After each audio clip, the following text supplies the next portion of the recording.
দেখ, এটা একটা বাইসাইক্লিক কম্পাউন্ড। তো সাইকেলগুলোকে ভালো করে বোঝার চেষ্টা করবে। আমি এখান থেকে শুরু করছি। এটা 1 নম্বর কার্বন, 2, 3, 4, 5, 6, আর এই মাথায় একটা 7। তো তাহলে এটা একটা বাইসাইক্লিক কম্পাউন্ড। তার মধ্যে একটা সাইকেল দেখালাম, এটা হচ্ছে 7 কার্বনযুক্ত রিং। 1, 2, 3, 4, 5, 6। আরেকটা কম্পাউন্ড আছে, দেখ এর পাশে আরেকটা সাইকেল। যদি আমি এখান থেকে শুরু করি তাহলে আমি এটাকে 1 ড্যাশ করলাম, এটা 2 ড্যাশ করলাম, 3 ড্যাশ, 4 ড্যাশ, 5 ড্যাশ, এই জায়গায় করলাম 6 ড্যাশ। তো তাহলে দেখ এখানে আরেকটা সাইকেল পাচ্ছি, 1, 2, 3, 4, 5, 6। খেয়াল করবি এই যে তলটা আছে তার সঙ্গে উপরে আছে। যদি পাশ থেকে দেখ তাহলে বুঝতে পারবি যে এটা কিন্তু ওপরের দিকে আছে। তো এটা হচ্ছে একটা বাইসাইক্লিক কম্পাউন্ড। আমি নাম্বারিংগুলো মুছে দিচ্ছি।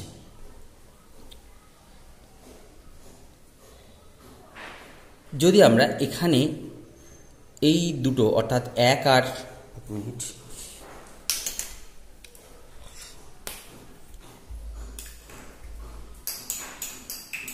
যদি আমরা 1 আর 6 এর মধ্যে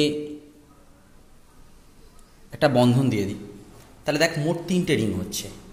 এটা একটা 6 মেম্বার রিং, এটা একটা 5 মেম্বার রিং, আর এটা একটা 3 মেম্বার রিং।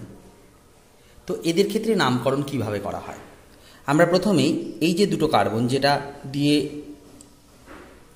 দুটো সাইকেলেরই কমন পার্ট, সেই দুটোকে যদি আমরা চিহ্নিত করি তাহলে বাদবাকি রিংগুলো দেখ, এদিকে রিংয়ে 1, 2, 3, 4, অর্থাৎ 4টে কার্বন।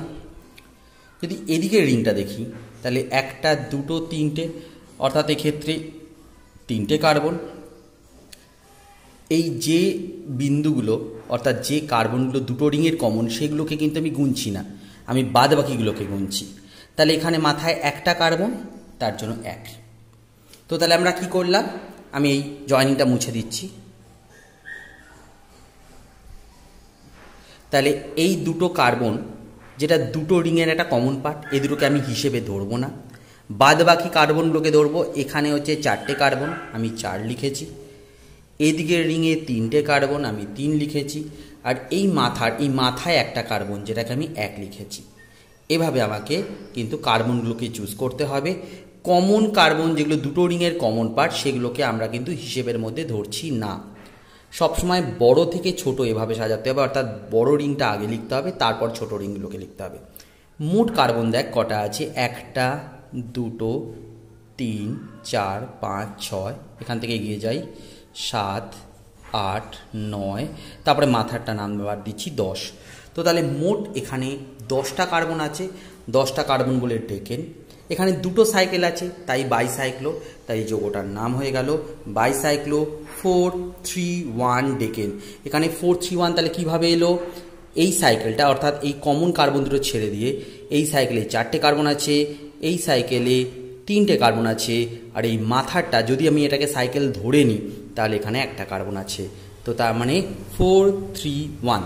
এখানে তোরা কিন্তু একটা মানে কমন পার্ট এরকমভাবে একটা ভেবে নিবি, তাহলে দেখবি 3টে রিং বুঝতে পারবি। এ একটা রিং, এ একটা রিং, এই মাথার একটা রিং, তাদের কার্বন সংখ্যার নাম্বারিং এখানে দেওয়া আছে কমন কার্বনগুলোকে বাদ দিয়ে। এটা কিন্তু শুধুমাত্র ভাববি, এটা কিন্তু অরিজিনালি নেই।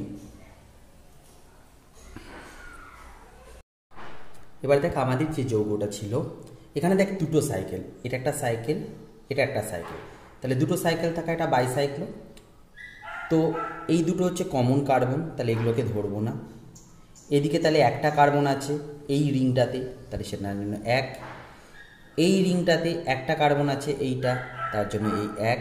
আর এই যে যোগটা যেটা আমরা আগেরটায় দেখেছিলাম এই মাথায় একটা কার্বন যে জন্য 1 দিয়েছিলাম, কিন্তু এখানে এই পার্টটাতে কিন্তু কোনো কার্বন নেই, কারণ এই দুটো যেটা কমন এই দুটোকে কিন্তু আমরা হিসেবে ধরবো না। তো তার মানে এইখানে এই যদি আমি একটা রিং ভাবি এর মধ্যে কিন্তু কোনো বাড়তি কার্বন নেই, তাই জন্য 0। তো তাহলে মোট কার্বন দেখি, তাহলে এখান থেকে শুরু করি 1, 2, 3, 4, তাহলে টোটাল 4টে কার্বন, তাই বিউটেন। এই সাইকেলে কমন কার্বন ছাড়া একটা বাড়তি কার্বন, তাই 1। এই রিংয়ে কমন কার্বন ছাড়া একটা কার্বন, তাই 1। এবং যদি এটাকে আমরা আলাদা করে রিং হিসাবে ভাবি তাহলে এর মধ্যে কোনো বাড়তি কার্বন নেই, তাই 0। তাহলে এর নাম হলো বাইসাইক্লো 1,1,0 বিউটেন।